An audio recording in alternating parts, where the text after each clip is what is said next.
Good morning, everyone. What we will do today is work on the sim simulator and do exercises that we have already presented on the board. So nothing new, just direct programming exercises. Moving from x0, z0 to the end of these drawings, I repeat, we have already done them on the board. The only main difference is that on the board we used A, R, and C. Here A will become ANG, C will become CHR, and R will become RND. So let's immediately do some practice with something slightly different from what we have seen in theory. G, x0, 0 will always be our starting point. I have inserted a tool which is a CNMG, a rough diameter of 100 with an overhang of 80 mm.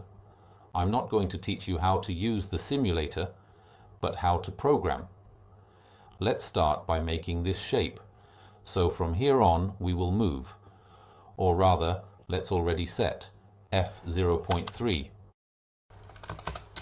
This will be permanent. We will modify the program from here on. So G1, x30, nothing easier.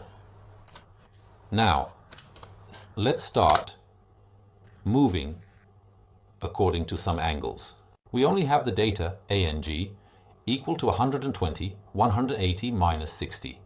We know it will end with an RND with a radius of 8 millimeters.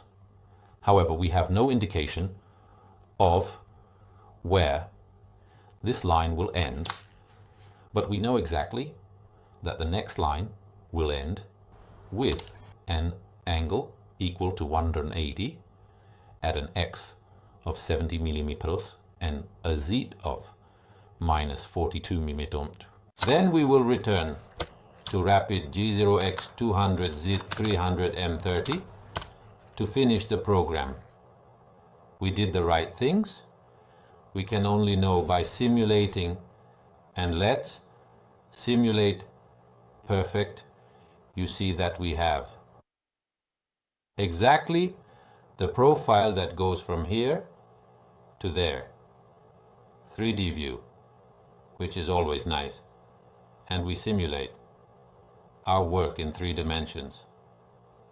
Okay, obviously I used a huge insert, so I wouldn't have to rough it out because we are just practicing.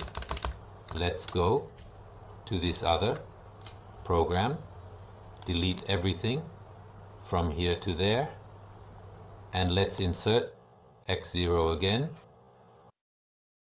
From x0 to z0 there is already x33. Let's go to z16. We are here and we finish with a radius RND equal to 6. Then we change line.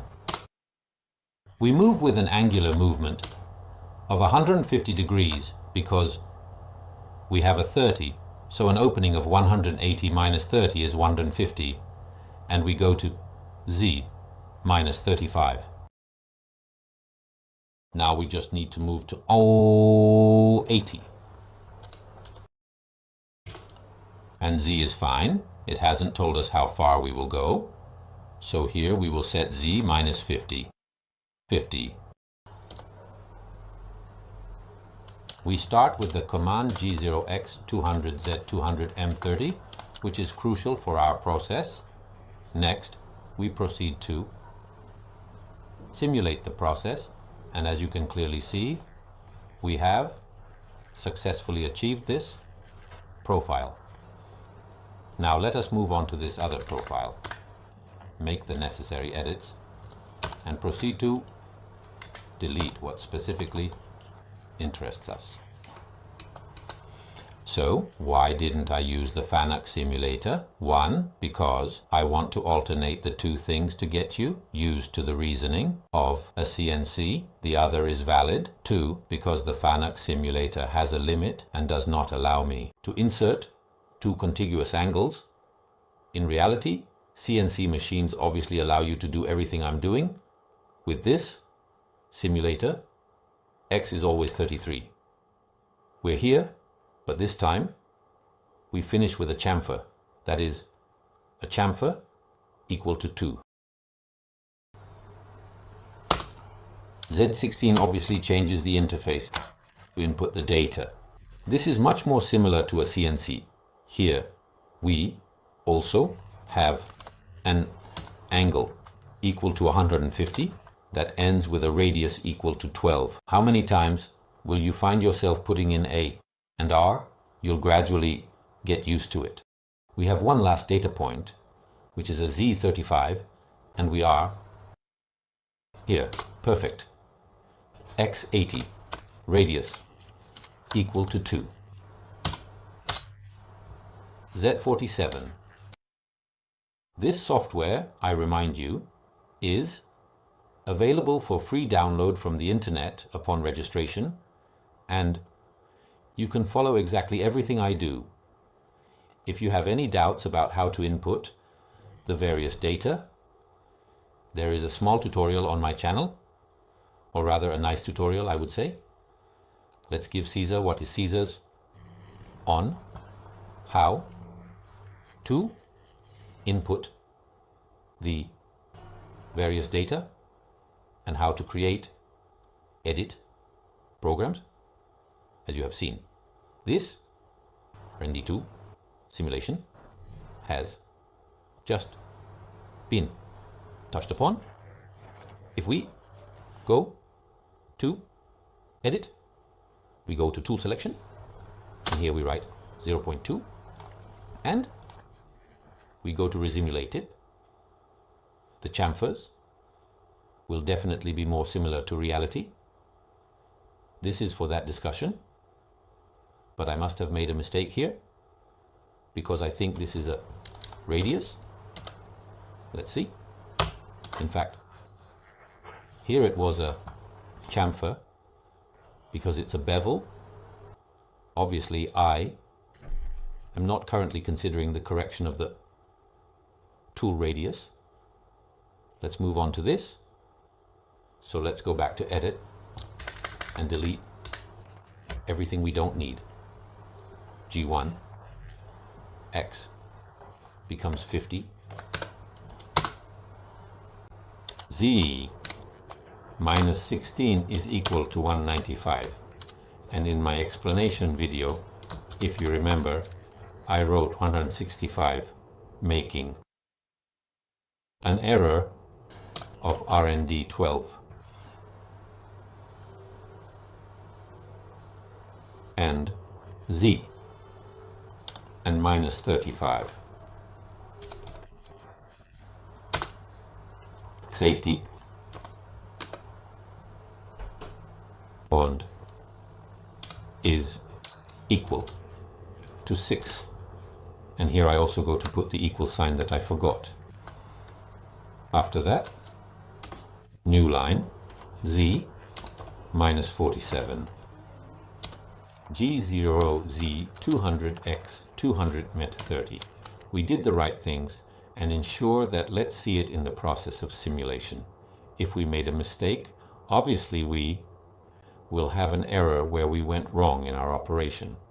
In one thing, we made a mistake. Obviously, we selected the wrong tool to make this profile. It will be enough to select the tool, go to the warehouse tool list, and change our plate.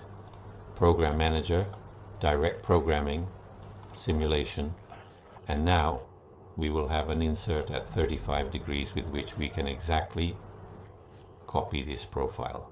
Well, I would do another one that I would say is this edit. Let's delete what we don't need. X33 are equal to 3Z minus 16 and equal to 60. So 120. And here I have no data except the fact that it will end with a THR equal to 5. That is a chamfer. How does the machine know when to stop?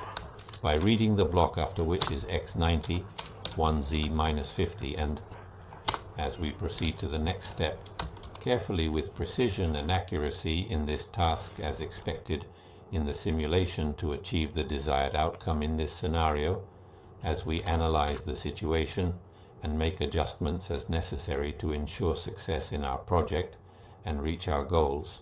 Z50 and approximately a hang equal to 150, so 3 coordinates, to define the missing coordinates of the previous block. Then we will have a Z64 G0 Z 200X 200M30. Let's simulate. And you can see that we have created exactly this profile. Our radius was already 90, so it didn't touch anything here. I would say that by integrating these exercises done today and what we saw on the board, direct programming should no longer hold any major secrets for you. I thank you for participating and for watching this video. I hope I have clearly explained direct programming by using the board and examples. I hope it has clarified your ideas rather than confused you. The fact that you can use A, B, or C depending on the control is determined by the type of control, but the logic is always the same. Thank you for being with me.